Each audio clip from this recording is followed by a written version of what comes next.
I was in camp. I was fighting. I was training for the 2nd of May, wasn't I? Yeah, Live on exactly. Yeah. BT. I was all full steam ahead. I just got an opponent. I just got what I was fighting for, the titles and everything. Just found out a day or two before, and then that's it. No fight. No, no go. Everything's getting locked down. So I'll be honest. I had a good probably 5 or 6 weeks doing next to nothing. I went on a couple of bike rides. I did a couple of little sessions in the garden here, but nothing. Do you know what I mean? I'll be honest. But I was when I'm in camp, I only have my son, one night a week. But I'll see him here and there as well.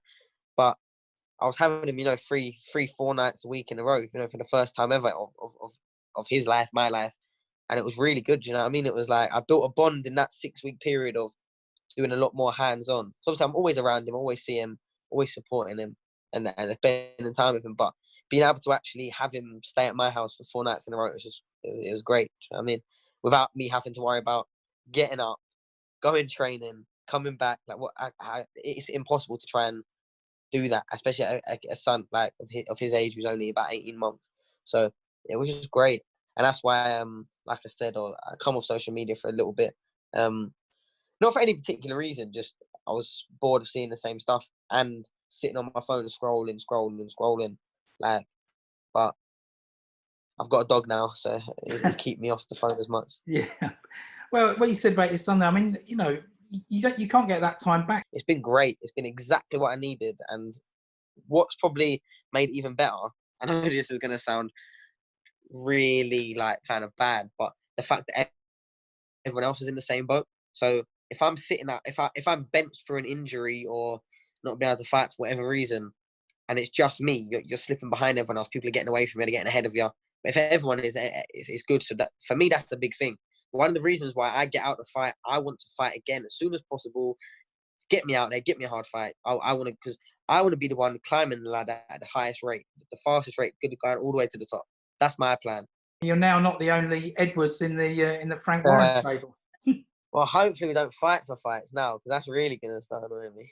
Yeah, it's true. As long as, you know what the thing is, I think this is a great opportunity because me and Charlie have always been associated to each other.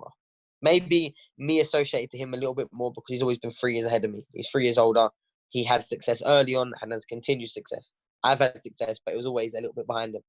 Do you know what I mean? Just the way it is. But now we've got a chance where we can really push off each other and build off. If we can start, headlining our shows as a double act, a couple of other good fights. I've headlined York Hall. My brother's headlined Copper Box. I've co-headlined Wembley Arena. So we've been there or thereabouts now together. We could start doing our own little show, and that's very exciting for us as a prospect, for business as well. Do you know what I mean? As well as sport. Let's not forget this is just as much a business as it is a sport, and you have to respect that. And a chance for maybe, I don't know, because it's what Uncle Frank has been saying. He would love me and Charlie to have a massive night of winning world titles in the same night. That's his dream for us. Do you know what? Do you know how exciting it is to hear a promoter your promoter Frank tell you that, a Hall of Fame promoter tell you that? It's ridiculous. It's a bit surreal because me and Charlie have only fought once on the same show. Once ever. We was 12 and 15, I think. Do you know what I mean? So that's how deep this goes, that we fought once. So this is a thing that hasn't been really done. It's new for us. It's new. One of us being in the change room or one of us is fighting. It's all new. It's exciting. It's I'm buzzing for it. He's buzzing for it. And even just little things of, when he's getting mentioned, getting fight build up and we're fighting together. And it's just a double, like the Maloney brothers. I've got, you know what I mean? I don't know. Maybe I'm a little dreamer, but they're 2 very good brothers at boxing. Same weight as our super flyweights. One's the regular WA world champion. I'm not sure about the other one.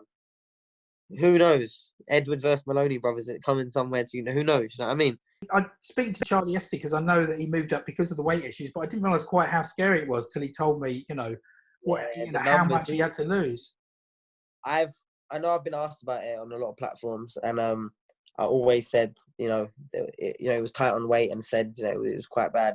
But I never said the figures in it because it wasn't my place to say. Charlie never mentioned the figures to anyone, but about 16, 18 hours before he jumped on the scales, before he the last sweat out, before he weighed in the night before, he had 4.5 kilos to lose, around that benchmark.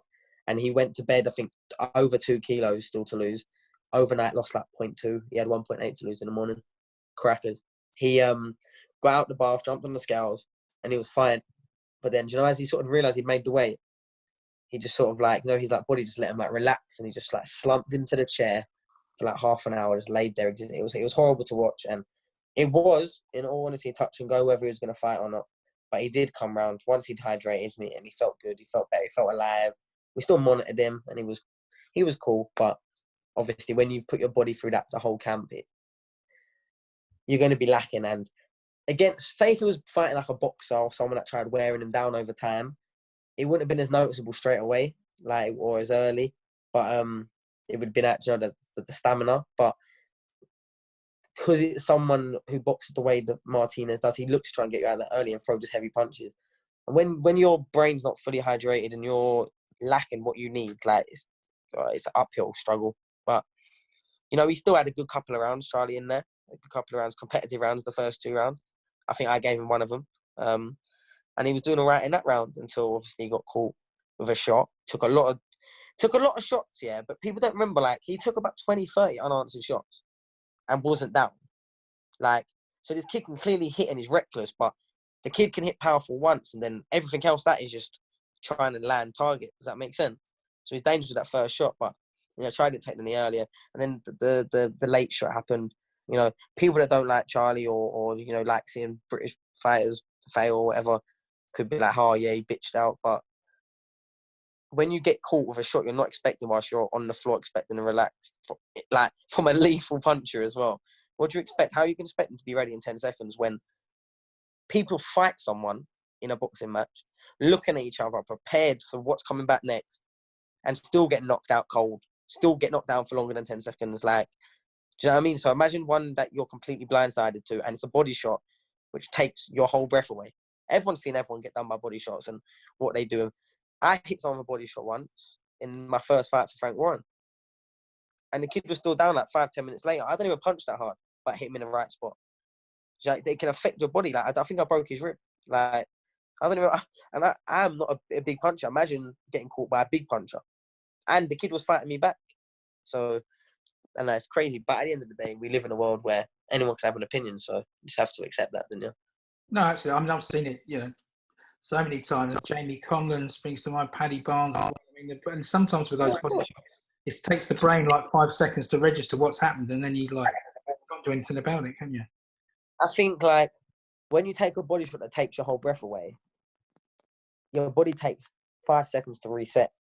It takes about 5 seconds before it can relax to let oxygen back through. And some people's recovery, they can recover that like quite. They can get winded and come straight back. A lot of people, they can't.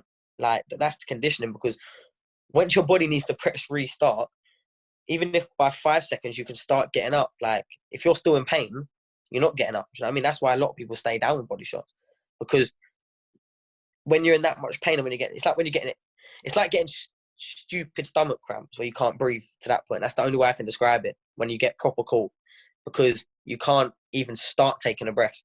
Like, and it'll be, that's it. It's crazy. So, yeah, like on Charlie's point, getting hit when you're not looking by a lethal puncher that's going in for the kill to win a world title, you can imagine what it felt like. But yeah, people can say anything. People written him off before when he got beat by Casemiro. Now look at Casemiro in a pound for pound list fight against Inoue, and with a fighting chance, a very good fighting chance. Yeah, people write him off against me and Charlie was the only people on BT really calling Casemiro. Do you know what I mean? On our interviews and around the boxing, most people picked it like quite easy. But yeah, we knew. Well, Charlie definitely knew. He knew first-hand experience how hard he punched. How long do you think in your head before you can both be world champions? I mean, Charlie's obviously had to vacate to move up, but you know he's in a fairly good position. How long in your mind do you think it would take? Look, we're both ready to mix at world level, but like, yeah, Charlie's 27. I'm 24, but we're not like fully matured, I wouldn't say. I feel like we've still got a lot of growing into, like late developers, etc. All of that, like and just maturing mentally, physically, everything as you do as you get older, as well as experience. Like, that is one thing that you really can't buy. you know, the experience. And that's every single fight week you have, every single fight camp. You're putting like it's investing into that piggy bank. And I feel now I will probably have a world title shot maybe before Charlie. I think just because I'm ranked very highly, and that's sort of where my career looks like it's headed.